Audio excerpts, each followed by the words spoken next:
లలిత jewellers 60వ showroom ను మంత్రులు తుమ్మల నాగేశ్వరరావు, పొంగులేటి శ్రీనివాసరెడ్డి, లలిత jewellers chairman Kiran Kumar Khammam నగరంలో వైరా రోడ్ లో ప్రారంభించారు.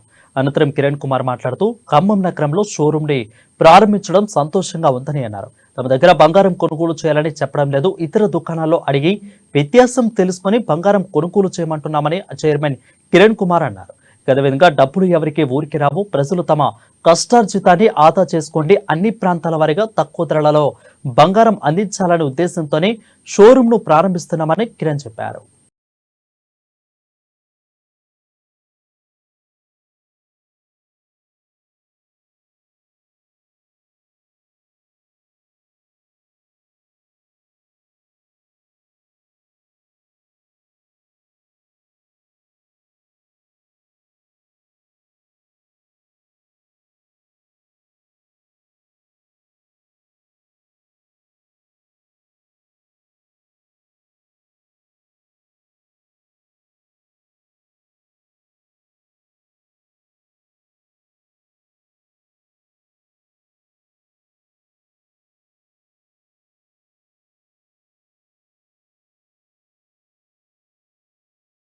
ఈరోజు మేము లలిత జ్యువెలరీ 60వ షోరూమ్ ఖమ్మంలో ఓపెన్ చేశాము. మినిస్టర్ గారు అందరూ వచ్చిపోయినారు. చాలా ఈరోజు మ్యారేజ్ ఉంది కాబట్టి చాలా బిజీగా అంతా 2 minutes లోనే జరిగిపోయింది అన్నమాట ఓపెనింగ్. సో ఇప్పుడు ఏమంటే మీకు తెలిసిన విషయమే, డబ్బులు ఎవరికి ఊరికేం రావు. సో లలిత జ్యువెలరీ ఆఫర్లు తెలుసు మీకు, అన్ని విధాలుగా మీరు డబ్బులు లలితతో ధరలు పోల్చుకోండి, ఎక్కడ తక్కువ ఉంటే అక్కడ కొనుక్కోండి అని చెప్తున్నాను. మా కాడే కొనమని చెప్పడం లేదు. మీరు ఒక్కొక్క పైసా ఆ బిల్లు, ఆ స్లిప్, ఆ ఫోటో తీసుకొని ఇంట్లో పోయి లెక్కలు వేసుకొని తర్వాత ఎక్కడ తక్కువ ఉంటే అక్కడ కొనుక్కోండి. 100% హాల్ మార్క్, అది చెప్పాల్సిన విషయం లేదు. ప్రతి ఒక్కరు అమ్మేది హాల్ మార్క్. ఇప్పుడు చాలా వరకు మారిపోయింది. అన్ని బిగ్ కంపెనీస్ అన్ని హాల్ మార్క్. హాల్ మార్క్ అనేది 22 క్యారెట్ మీకు గ్యారంటీగా ఉంటుంది. కాబట్టి బంగారంలో ఎలాంటి దోకా ఉండదు ఎక్కడ కొన్నా కూడా. కానీ మీరు జాగ్రత్త పడాల్సింది ఒకటే విషయం, ధరలు పోల్చుకోండి. ఓకేనా? డబ్బులు ఎవరికి ఊరికేం రావు.